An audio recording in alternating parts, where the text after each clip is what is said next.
This video will show you how to upload a mobile map package to your ArcGIS Online account so that it can be shared with your organization. From the Esri homepage, go to Products, and then under GIS and Mapping Products, you're going to want to select ArcGIS Online. Once you've got that selected, it should bring you to this page, and where you'll just want to select Launch ArcGIS Online. It'll prompt you to log in, do that real quick, and then from the next page, just go and select Content. Now, as you can see over in the top left, we have this Add Item button.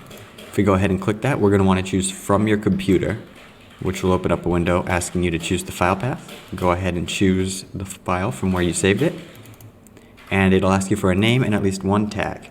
I'm going to keep the name the same for this video and just enter test as one of the tags. Now, once you've got that set up how you like it, go ahead and select Add Item. This is a fairly small map, so it's going to be quick, but sometimes it can take a little bit longer.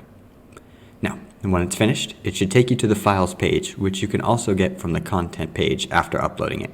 And then, all you need to do from there is select Share, and then choose who you'd like to share with. You could choose Organization, Public, or any groups that you're a part of. And once you've decided, go ahead and click it and save. And you should get a notification in the top of the screen telling you you're done and you're all set.